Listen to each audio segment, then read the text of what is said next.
कोपरगाव विधानसभा मतदारसंघाच्या विकासासाठी मी मतदारांच्या सेवेत सदैव प्रयत्नशील राहील. कोपरगाव विधानसभा मतदारसंघाची निवडणूक आत्ताच पार पडलेली आहे आणि या मतदारसंघामध्ये लोकशाहीच्या मार्गाने लोकशाही बळकट करण्यासाठी मी मतदारसंघातील प्रत्येक गावोगावी गेलो आहे. मतदारांच्या भेटीगाठी घेतल्या आहे आणि ह्या भेटीगाठी दरम्यान मला मतदारांनी 3740 मतं लोकशाहीच्या पद्धतीने दिले. त्याबद्दल मी कोपरगाव विधानसभा मतदारसंघातील शहर व ग्रामीण भागातील मतदारांचे सर्वप्रथम जाहीर आभार मानतो. यापुढे मतदारसंघामध्ये मी विकासासाठी प्रयत्नशील का राहील का मतदारसंघामध्ये फिरत असताना मी स्वतः मोटरसायकलवर प्रवास केला, प्रचार केला, पण मतदारसंघामध्ये प्रत्येक गावोगावी जात असताना खड्डे चुकवत मला मोटरसायकल चालवावं लागले. आणि हे कोपरगाव मतदारसंघाचं मला राजकीय नेत्यांचं राजकारण या ठिकाणी दिसून आलं. आत्तापर्यंत 2 राजकीय नेते हे एक करून दाखवले. हाच लय मोठा मी इतिहास घडून दाखवला आहे. मतं कितीके मिळो, पण जे मतं लोकशाहीने मिळतात ते मतं मला हक्काचे मिळालेले आहे आणि त्या हक्काच्या मतांसाठी मी सदैव प्रयत्नशील राहणारा एक बळीराजा पार्टीचा एक कोपरगाव विधानसभा मतदारसंघाचा एक अध्यक्ष आहे. यापुढे मी आंदोलनं करणार, उपोषणं करणार, समाजाच्या विकासासाठी प्रयत्नशील असणार.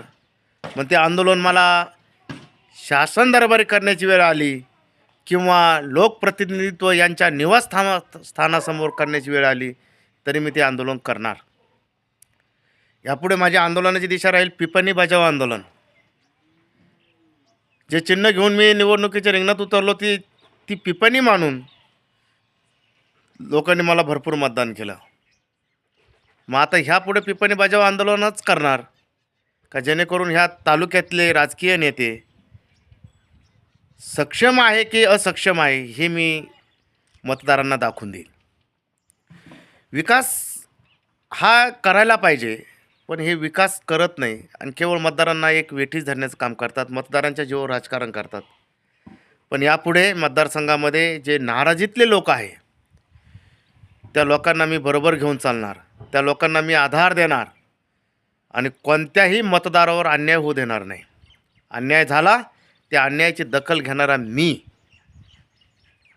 धनशक्तीविरुद्ध जनशक्तीचा लढा देणारा एक नेतृत्व घेऊन पुढे जाणार आहे. फक्त यांनी या राजकारणी नेत्यांनी फक्त कोणाला त्रास द्यावा, मतदारसंघामध्ये कोणतीही शासनाची आलेली योजना फक्त याची अंमलबजावणी जर केली नाही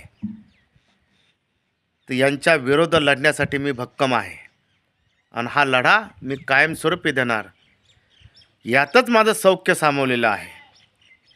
म्हणून कोपरगावच्या येणाऱ्या ग्रामपंचायत असतील, नगरपालिका असतील, जिल्हा परिषद पंचायत समिती असतील, मार्केट कमिटी असतील आणि अशा अनेक निवडणुका येतील. त्या निवडणुकामध्ये मी नवीन चेहऱ्यांना संधी देणार.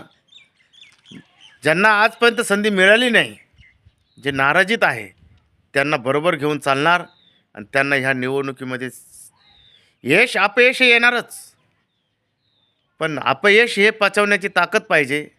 अपयशामध्ये पण यश दडलेलं असतं आणि यशामध्ये हे विकासाचं यश असतं, पण हे विकासाचं यश हे मतदारापर्यंत हे राजकीय नेत्यांनी आजपर्यंत पोहोचवलं नाही. हे 2 नेते मी एकत्र केले. आता मतदारसंघामध्ये कोपरगाव विधानसभा मतदारसंघामध्ये दुसरं नेतृत्व करणारा फक्त मी बळीराजा पार्टीचा कोपरगाव विधानसभा मतदारसंघाचा अध्यक्ष आहे, शिवाजी पोपटराव कवडे. मतदारांनो, तुम्ही मला कामं सांगा, तुम्ही मला प्रश्न सांगा, त्याचं उत्तर मी शासन दरबारातून तुम्हाला मिळवून देईल. ह्या लोकप्रतिनिधी वेठीस धरतात हे आम्ही सर्व ओळखून आहेत, पण ही गुलामगिरी आणि हुकुमशाही या मतदारसंघामध्ये मी चालू देणार नाही. धन्यवाद.